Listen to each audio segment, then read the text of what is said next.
Ayo. It looks like Hello. we're live. Yep. We're Hello, hello. thinking about that song by Eminem. Oh, Toot which toot one? toot toot toot toot toot toot toot toot toot toot. Oh yeah. You know, Moment. yeah, yeah, yeah. Some theme music. Theme music is actually something that we actually should write and create a simple theme. Uh, yeah, that we should add that to our to-do list. An Ableton experience theme. And anybody who's tuned into this at the moment, which I don't believe anyone is, but anyone who watches this recording later, please message Alex and myself. Message us with your ideas for what our intro theme could be. But that could be fun, and we would have to sort out how we're going to queue up our theme music for an Ableton experience. Good to be back tonight with everyone. Alex and I were just touching base. We actually chatted each other's head off for a long time about a bunch of other stuff. But we've been doing these live streaming sessions for a bit. And Alex has been walking us through part one, part two, part three, part four, right? How to level up our ability to make music in Ableton. And we had a bit of a interruption with some ice and snow here in the great state of Texas. It interrupted us quite heavily, but we're back at it. And tonight, Alex is going to take us through part three and is going to talk a little bit about how to add transitions and ear candy. Now, Alex has already explained this to me, but I would love actually for you to start with the term ear candy and explain what you mean when you say that you're going to level up your track by adding ear candy. Tell us more. So in every part of the music production process, you have to be a mixing engineer, and that's the truth. That's the raw truth. That nobody talks about. People tell you talent is more important, or some people are gifted at this, and some people need to do that other things. And engineers, it's like their own jobs. But like, why would somebody bother studying 4 years to be able to do mixing engineer to then end up doing theater? And that's something we see all the time. You know, Mr. Bean, that comedian guy that everybody loves, and he dances and he's so random, and nobody would expect him to have any technical skills, but he studied electrical engineering, the hardest thing to study ever in the 20th and early 21st century. Debatable, but let's go What? with it. Let's go with it. What Let's is go it? with it. I follow. Well, what's your take? Business, Oh, marketing, I mean, I don't know. art? No, I'm not saying that I know what the hardest thing would be. I'm just saying that it would be debatable on whether or not it's electrical engineering. I mean, I do think electrical engineering, make no mistake. True, true, true. Yeah, that sounds complex. I just meant to say debatable. That's all. Keep going. But yeah, so he studied electrical engineering. I didn't know that. Yeah. So it's because there is when you're passionate, okay, when you're passionate about creating, like creating, so you want to create something that is in your mind, an idea, you have a vision, it's very defined. Like the more specific it is, the more expressive and true, like the more you're getting truer. So like you have to kind of change like the template, you know what I mean? Like you're putting things together, but like you have to kind of make it your own, have your own style based on what you like not based on what other people like. That's the thing. It's like, hello, like you're an individual and you have your own emotions, and they're mostly the same because they have the same qualities in the way they express themselves and in the way you like things and what you like to consume, the energy flow that goes through you. And so that's what shows up in your music and your art and your lyrics, like great rappers, great freestylers. It's all about being vulnerable, and like when you're like, you have to be on the spot, everything shows up and you have to be able to laugh at it all and like move on and not be stuck and not like give up or like, like have to. focus on yourself. Like at the end, you're not even focusing on yourself, you're focusing on the creation. And it's like, it's not about you, it's bigger than you. And so when you can include your audience because they're also creating, uh, it means you're letting them in to who you are.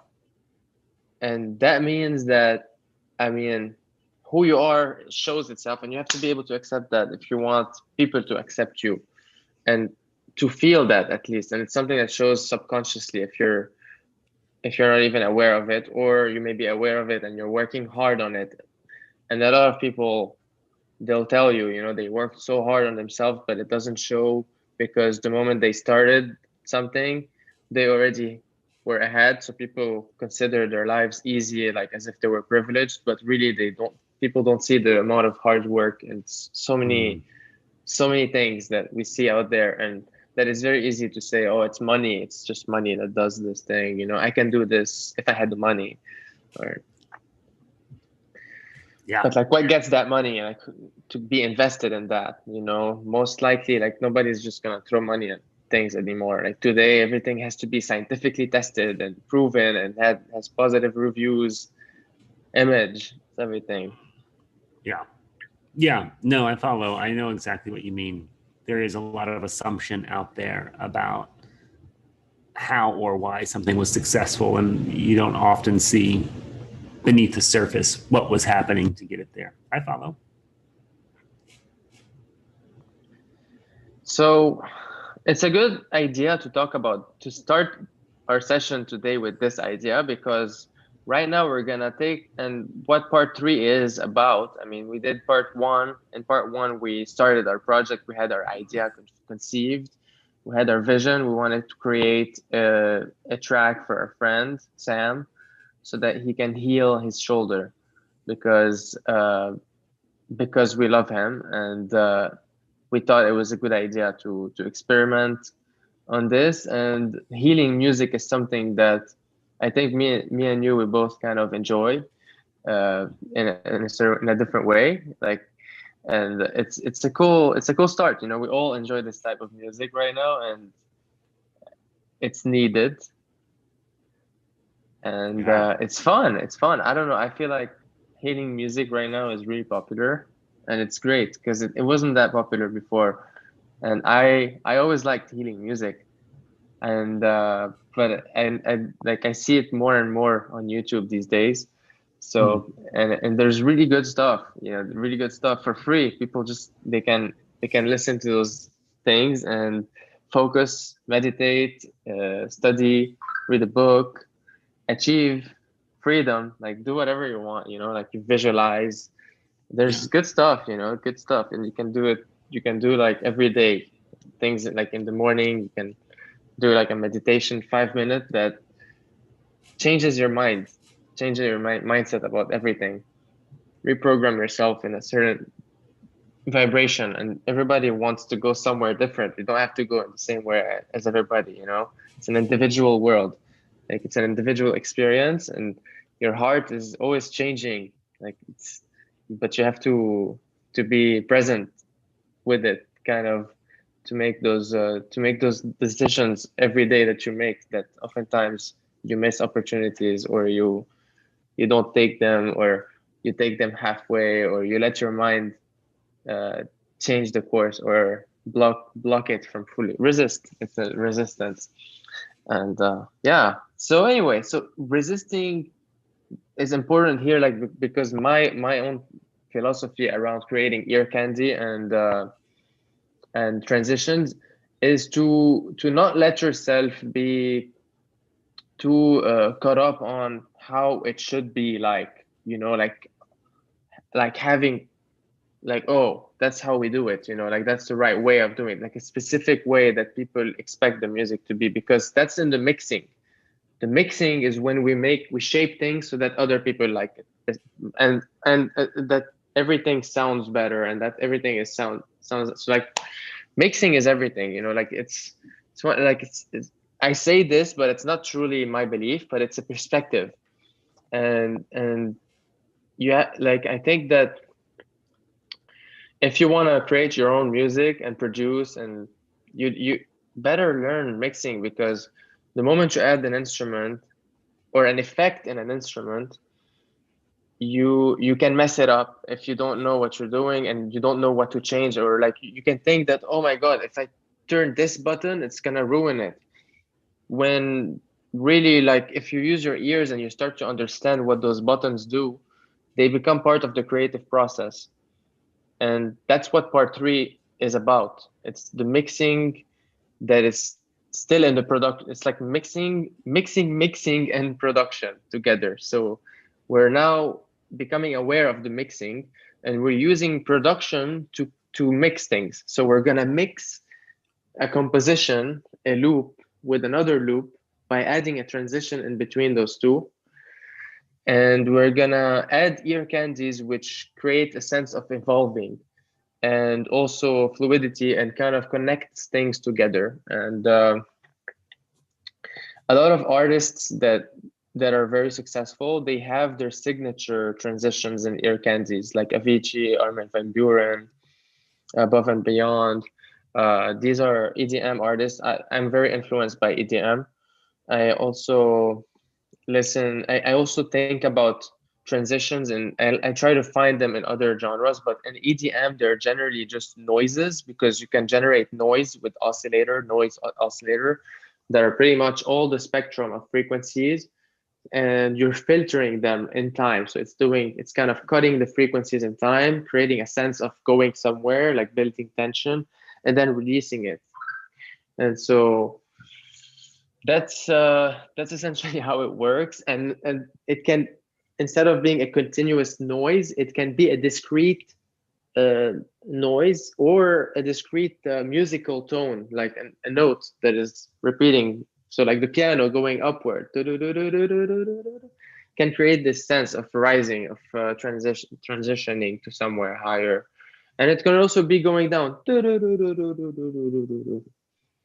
and it's you can play around with those things, but it's really part of the production process, the creation. Like if you're going to create something that you're going to listen to later on, even if you're not going to be producing it, even if it's just piano and somebody else playing a violin, the violin can be can create that sense of suspense, of rising, of transitioning with his bowing movement, and how hard and how soft he is, to allow the piano to transition into different parts, and to kind of flow with it uh, properly, and give each other space to kind of be.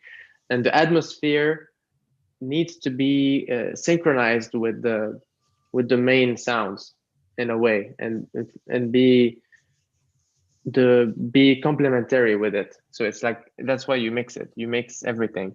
And so yeah, so like, you better at part 3, we would like to have things sound nice, and at least we balance the noise, like the sounds, the different tracks, enough so that we can hear them. And then we add we now have it in the arrangement, so we have it from left to right, beginning to end.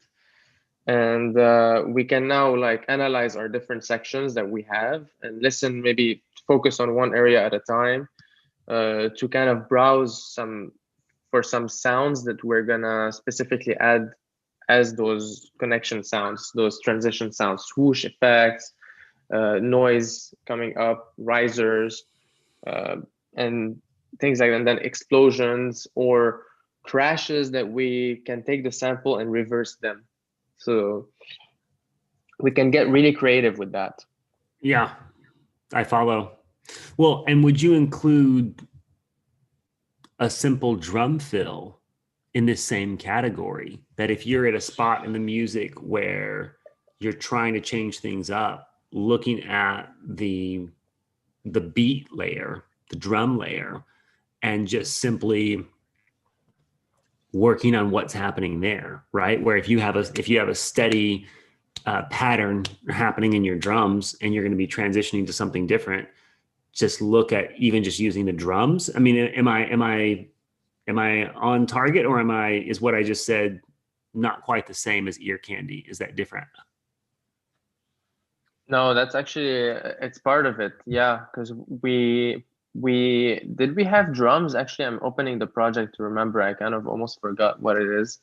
Well, Um, and when I 'Cause- say drums too, I mean I even just, you know, aside from an entire drum track, even just thinking of a beat track that's not an entire drum kit. yeah, I'm with you. I'm just looking for my drive because I want to load my project, and I need my drive to be able to load the instruments, the plugins.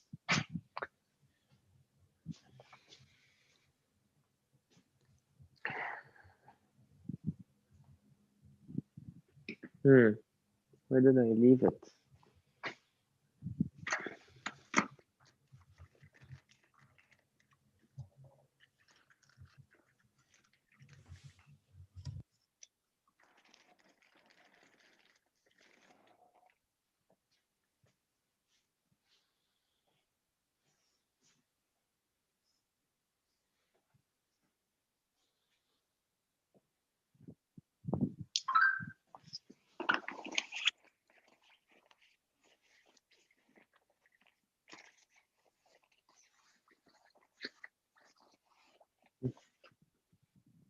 I'm not finding it. I think that might be a party foul, Alex. Might be one. But I haven't lost hope yet. I haven't lost hope yet.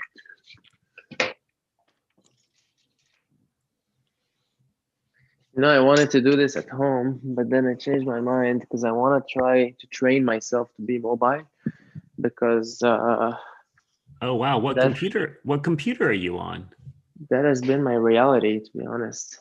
I'm using a 2020 MacBook Pro 16-inch. But is that the same computer you With always use? no, I use my iMac Pro,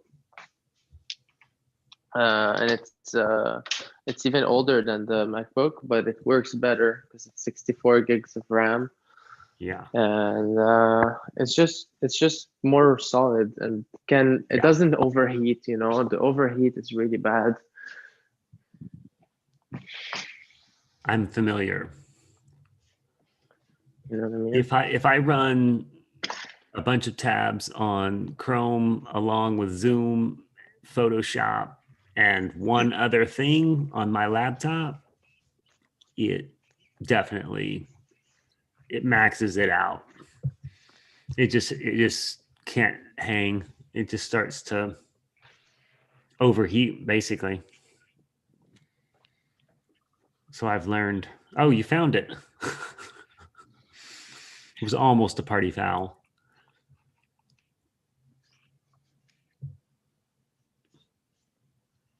Hard work pays off. All right. What else do we need to create these transitions? I'm wondering if I need a MIDI controller. Easy to set it up, so I might, but right now I'd rather open the project so that we do not have talk too much and not enough action. So this time, since I'm not using my microphone, it's I'm using those earphones Bluetooth. Sounds So good. It sounds fine. It sounds fine. cool, that's good. I'm gonna share the sound of my computer, and that's how we're gonna be creating. Oh, what is that?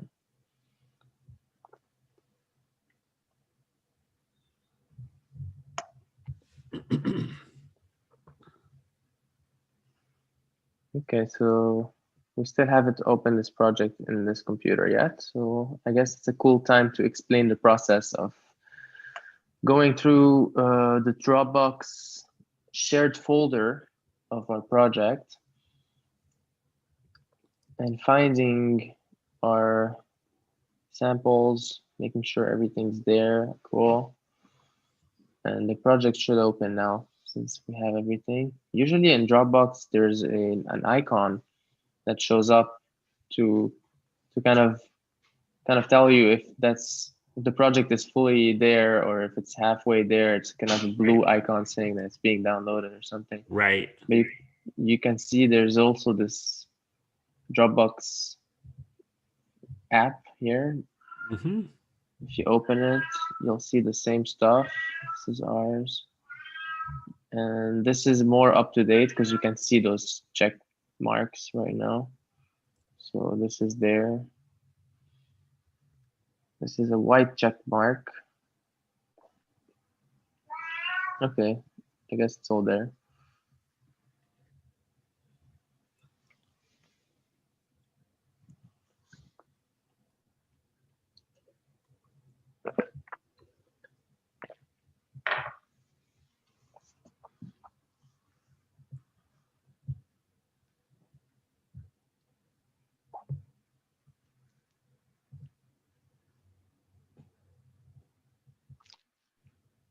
Was that saying a newer version of Contact or a newer version of Ableton? I think it was Contact. Using a newer version of the application. Ableton Live 11. All right. Yeah. That's interesting. I guess it's a good opportunity to download Ableton Live 11. Actually, this will be helpful for me. I haven't done it yet, and it's not that I haven't wanted to. It's literally that I literally have not had a moment to really be able to focus on it. And so I've just been like, I'll do it later, but I need to go and do this. So you download it from here.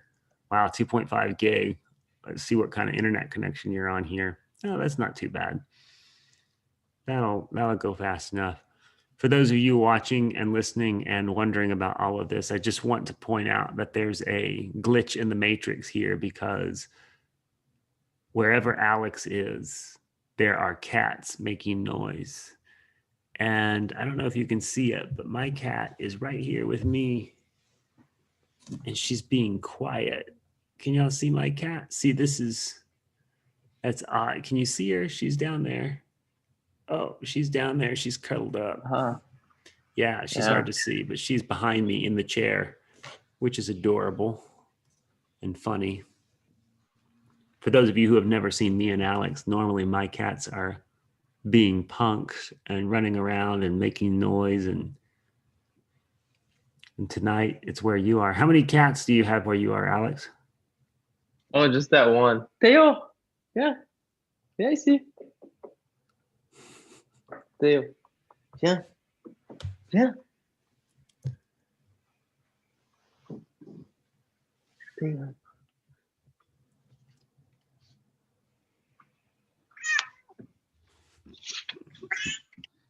Theo, viens ici, Theo, viens.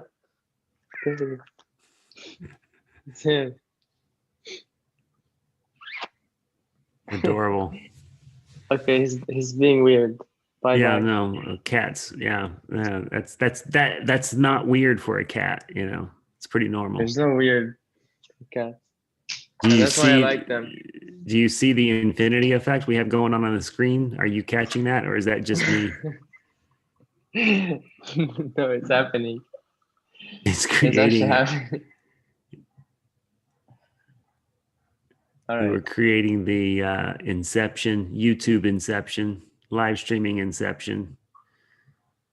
Oh, boom! Look at that. You finished downloading it that fast. Well done. And now you're going to install Ableton 11. So the computer that you're on has Ableton 10? Yep. Got it. And Ableton 11 came out literally a week ago. Yeah. And that's when we started our project on my older computer, which is better than this one. Mm-hmm. It's all good. So we're showing the process of solving problems, and that's the part I love the most. Because that's the part I would like to show myself from before, my old self. Yeah. Yeah, man. Write the book Pushing that you through. need. Write the book that you need.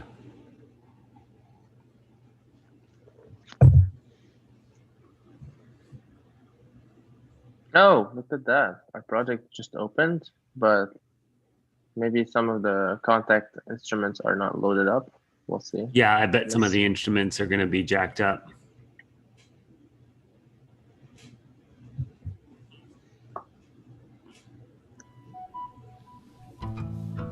Come on, come on, come on. You... What was that?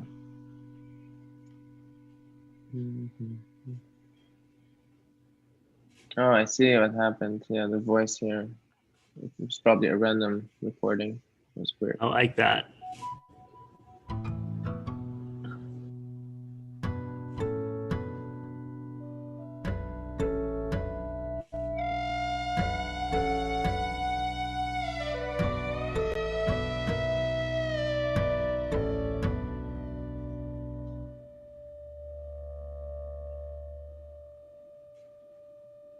Oh yeah, there's other instruments happening, I think.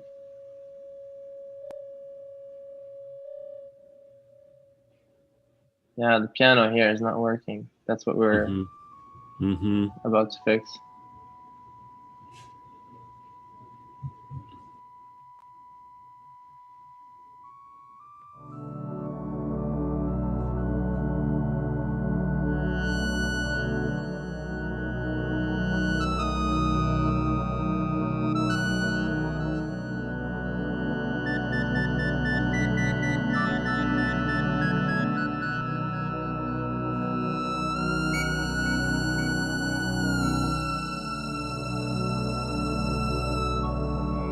If you're running live 10 right now and you're trying to open up live 11, you're gonna overload the RAM on that computer.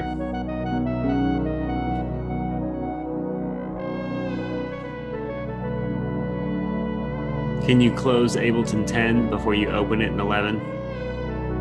Look, it's managing. Let's see how long that lasts. No database file. All right, let's do the white stakes. Yeah. I think you're gonna want to close 10. Done. Yeah.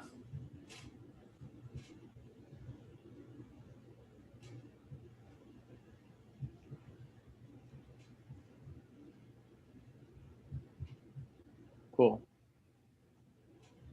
I feel like the new update of this Mac made it better. It's always nice because it's oftentimes the opposite. You know what I mean? Like sometimes you do an upgrade on an OS and it's just like, what's going on?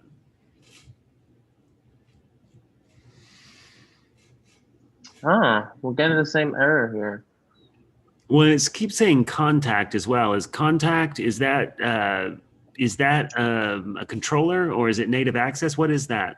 What is contact? So contact is a plugin made by Native Instrument, and Native Access is their driver software. Yeah, their portal. Yeah, their portal. And so it seems like they were talking about contact, not Ableton.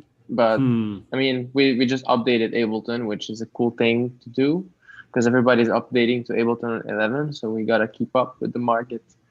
Sure.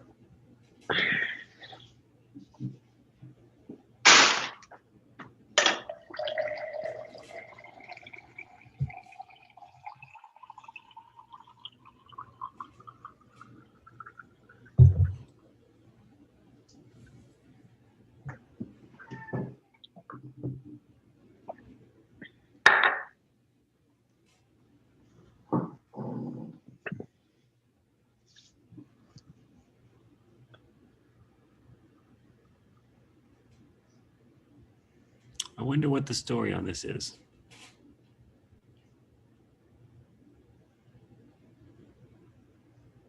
So there's also, it looks like I loaded an autotune somewhere. Maybe I was messing up with some vocals, or it's just, who knows, man. Sometimes weird things happen and you have to fix it. Well, and actually, I mean, I can speak from, and I'm the noob here. Everybody watching, just remember, Alex knows what he's doing, and I do not. But let me just chime in with some of my experiences. Um, Moving from one computer to another, where you've got quite a few different things happening on presumably the hard drive for your other machine. Now, you mentioned that you had put a lot of those instruments onto a solid state, hard drive, right? I mean, like, look, this is my desk where I'm sitting, and I've got, one USB drive, two USB drives, a hard drive right here, right? Like, I do that as well. But this is an interesting lesson for music production, and I would really even say the same for Photoshop as well, is that in Photoshop, if I try to store a bunch of actions on a hard drive, and then I'm moving from my laptop to my desktop and I'm trying to do different things, I get errors like this shit all the time, because it's set up in a different way on my laptop than it is over here, and it can't find it in the same spot when I'm trying to do it over here. So it's a lesson worth learning that if you don't want this kind of stuff to happen to you all the time, it's worth figuring out your setup and sticking to it, because otherwise you're going to bump into stuff like this. That's my experience, but I know, again, like I said, Alex has way more experience with Ableton than I do, but. Yeah, so I'm loading here this is my drive, and this is where I have all my native instrument content. So I have to point out to the native access to those places so that things start to work. Yep. But looks like it's still struggling here. Looks like there's a lot of things that I don't have right now here, which is odd. Oh, let's look at my plugins. They don't show up. That's 11.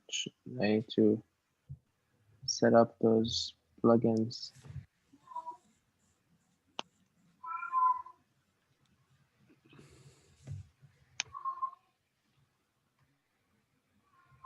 Wow, I never had this type of lag when I first started Ableton.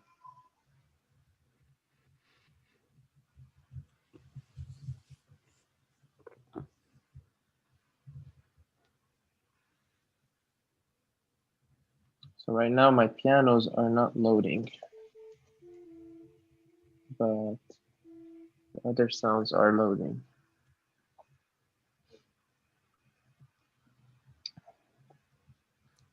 The piano is supposed to be contact 6, but I don't have contact 6.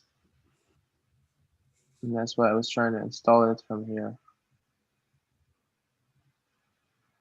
And it's fading, so I'm gonna restart the native access.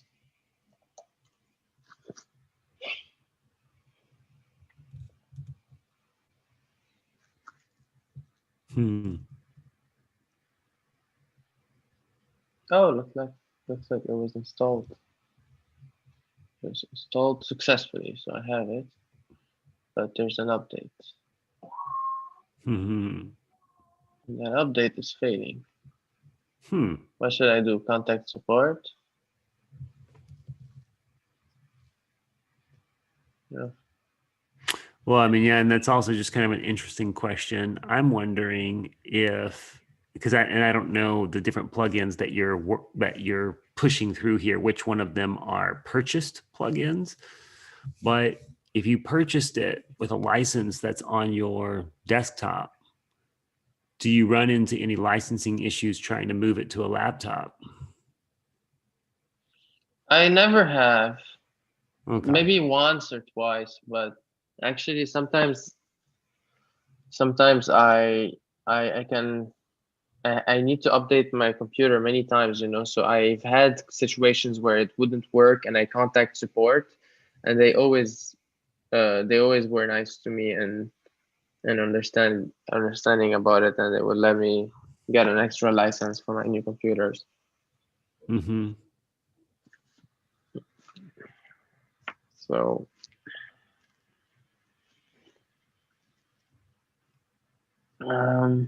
let's see, does that work?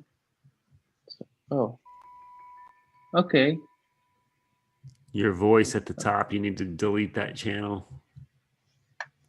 Okay, nice. And then here I had another piano, so let's duplicate this one. Nice.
It's weird, my instruments and audio effects are not showing up here.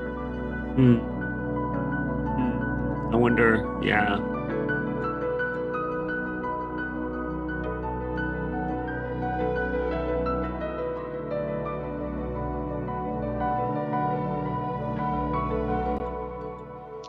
Yeah, anyway, my earphones are not showing me the flat sound. I'm sure that I don't know how this sounds. It's kind of weird. I need to hear it with my headphones, so I'm gonna switch to my headphones in a sec, but It's okay. let's see.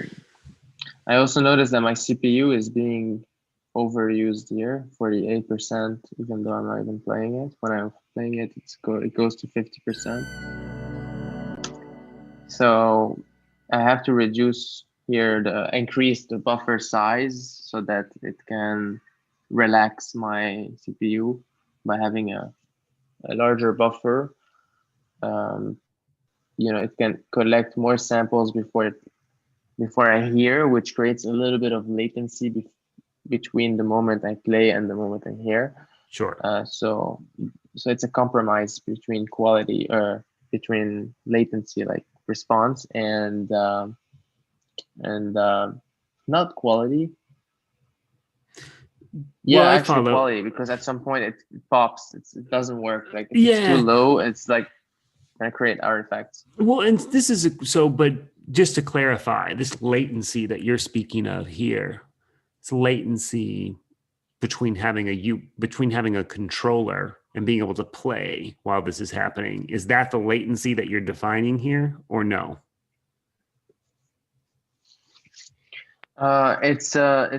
It's just the audio, how long it takes for the audio to arrive to your ears from the moment it was processed. So whether you play a note or whether you play the song, there's gonna be a small delay because it's loading it first and then playing it to you, instead of in real time having to be so fast, because if it has to process all these things so fast, the CPU is gonna be overloaded. So instead, it's gonna load them into the RAM.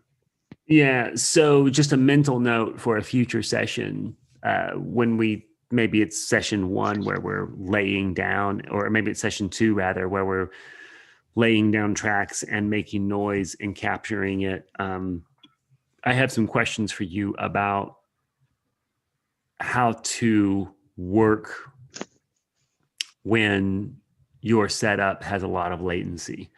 So settings that you can tweak and configure, how to work past it. But the idea is, if I'm on a keyboard and I'm trying to listen to a click track or listen to a beat track and I'm trying to play with it, but I'm getting latency, you know, it's frustrating, right? So anyway, we don't have to go into that right now.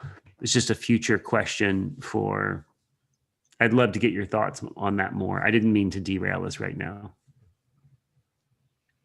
Sorry, I lost you for the last second. So can you repeat just the question real quick?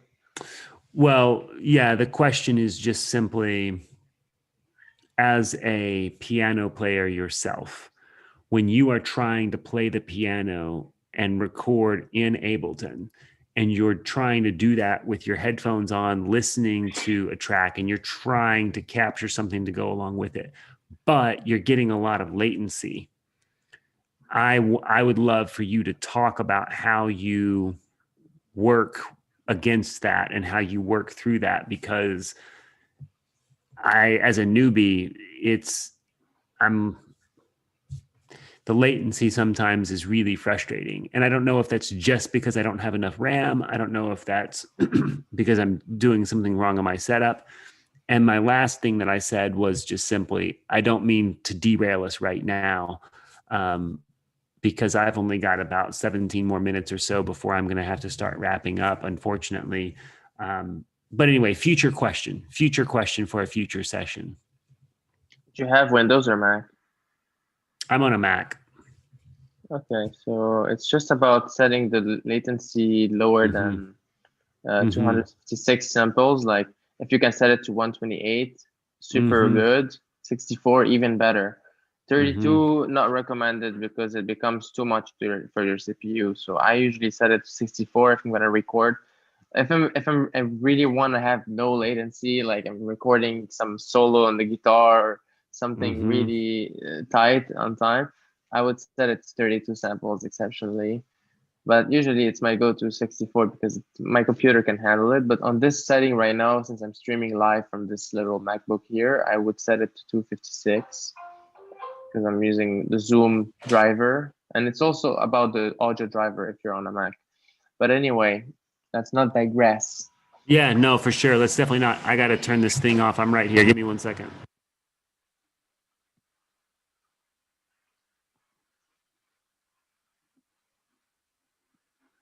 Oh, the sample is offline. Let's see. Why is it offline?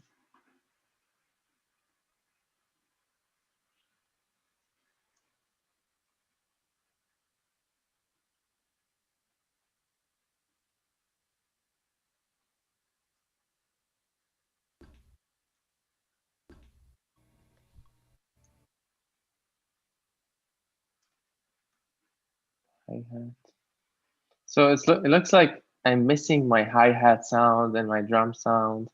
So the drums were important as well, and we don't have them today. So unfortunately, we're not gonna be able to work on this. That's okay. I mean, all of this is all good learnings and lessons. And if you can record and capture some of what you're going to zoom in on, I mean, the other thing that we can do as well is the next time you and I have a chance to touch base, we can just jump straight to the edges on, okay, now that we've got our sounds loaded, let's hop over here, let's hop over there. I wrote down a few things from just where you were talking earlier in tonight's session. It's all good, man. Sometimes your software needs to get updated and you derail your session.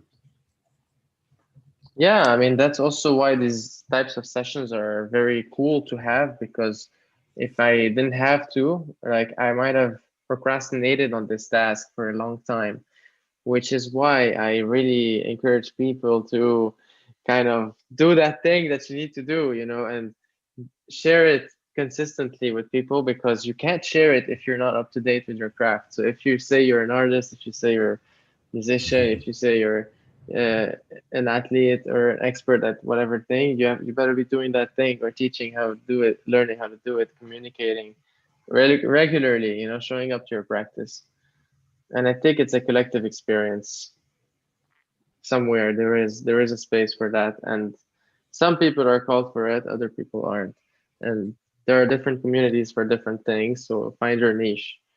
And if you're watching this, it probably means you're in the niche of figuring out how to record and create music, and play with sound, and learn how to mix, how to set it up, and how to use the software side of things, specifically in Ableton. And here we are. Yeah. And so if anybody has any question about today's session and the topics that were discussed, so that in the next session I can answer them, please put your questions in the comment. And you can follow me on my Instagram if you want to be more involved in my personal life, because I also answer questions there, and I'm very responsive. And yeah, I try to be connected with everybody, but I also try to be healthy. As a creator, I'm very committed to my work, and social media can be toxic. And especially when you have so many followers and so many following that do not resonate with your work. And so maybe, sometimes you can lose track of like who's your audience and who are you really aiming for. And chances are your message is very specific, and it cannot be very easily put into a box, into a category. So at some point you're gonna be creating your own box, and it's gonna be something that attracts very specific people that have specific problems that you're currently solving, and that you're currently showing you or explaining.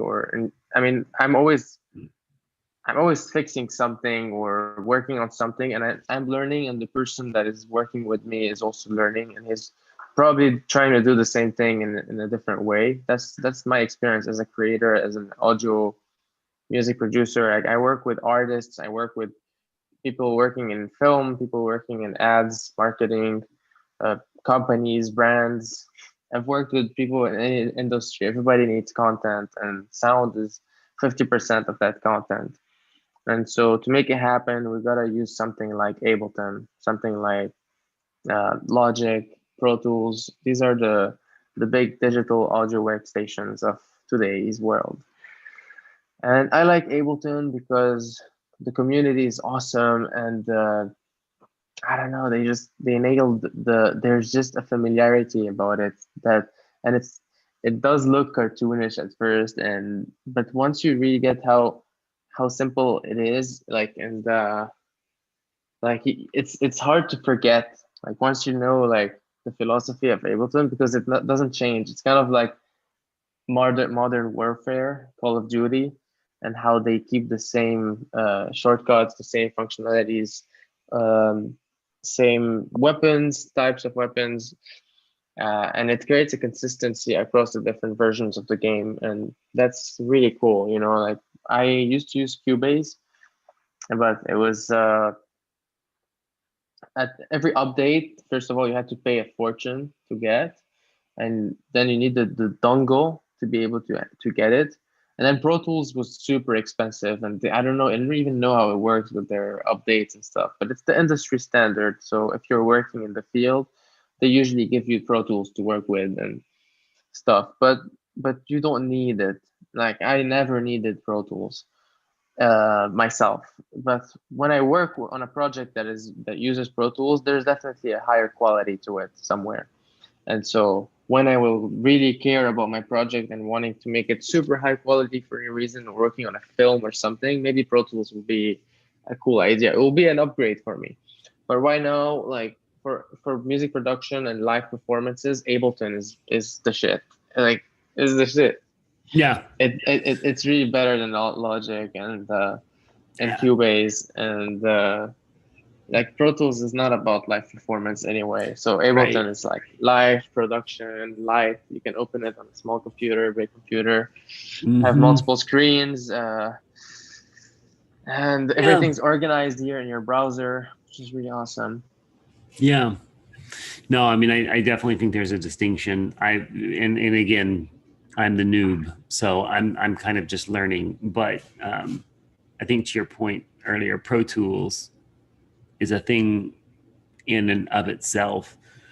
But I have a lot of different friends who do different things with audio, and I do have a close friend who does a lot of high-end audio production for, particularly for video games, and of course, Pro Tools comes up. I mean, it's something that gets talked about. His studio uses it and talks about it, and et cetera, et cetera. But every different person on the audio team kind of has their own preferred audio tools. And Pro Tools is not normally the one at the top. The musicians in his crew typically prefer Ableton. And then most of the other ones prefer Reaper or or Logic. But I mean, I don't know. It's interesting. I have heard over and over and over that Pro Tools is a great piece of software, but it was just always too expensive, and so it just never became the one that audio nerds really adopted at large. I don't know. It's kind of interesting. And then we haven't even talked about the other DAWs out there. I mean, there's so many different digital audio workstation softwares, so many different ones to think about. So an Ableton experience, I mean, that's the name of our project. It's all about leveling up our work in Ableton. But at some point we need to chat about our experiences with other DAWs. That'd be interesting. Yeah, for sure. Yeah. We can work on different projects. I mean, every month we have a new cycle. So this is part 3 of 4 parts. Once we finish part 4, we'll have the option of deciding what type of project we want to do. If we want to do a theme music for our thing, we can decide that we want to use Pro Tools, or we want to use something different. Combination of GarageBand on your iPhone, or recording some voice memos of microcast, a series of microcasts, dropping those in Dropbox and involving people and sharing that Dropbox folder with many artists and seeing how they can kind of create with their stuff. We can tell them a story and tell them, yo, this is going to be a big project and like it's going to be legendary. So show me your best, this kind of thing. And every person is going to sing and create something. And then we'll use this to kind of create an orchestra. Who knows? I'm taking a music composition course on the side. That's with cinematicorchestra.com. And it's expensive. It's kind of like a college degree kind of course, but it teaches you. It's a guy that is really. He created his whole school, and his videos, they're really awesome. And I want to reach his level when I'm explaining my process and just the things that I want to do. He uses multiple camera angles, and he writes what is going on top, and he's in Cubase, and he tells you that this applies in multiple DAWs, and he also shows you how it works in another DAW. He shows you the same process, how he creates his orchestras from scratch, and he has templates with all the instruments for composition. Wow. And he breaks down how each of those those groups of instruments, strings, brass, bass, flute, trumpet, sax, all of these different instruments, they're all in the template at the level that they suggest that they should be in. And so that you don't need to think about setting up and mixing, everything's there. And that's where Cubase is better than Ableton in orchestra, creating mockups. And like for for big orchestras and like super composition stuff for sure. Cubase beats Ableton, but Ableton is good Interesting. for electronic music and fun stuff and experimenting, Yeah. and generally like commercial music, 4-minute tracks. Works. Wow. That's wild. Dude, good stuff, man. For anybody listening, I don't know how many people tuned in tonight or anyone listening to the recording. Much appreciated. Stick around for 1 minute after we shut down the live stream there, Alex. But we'll be back next week, y'all. You'll see us soon.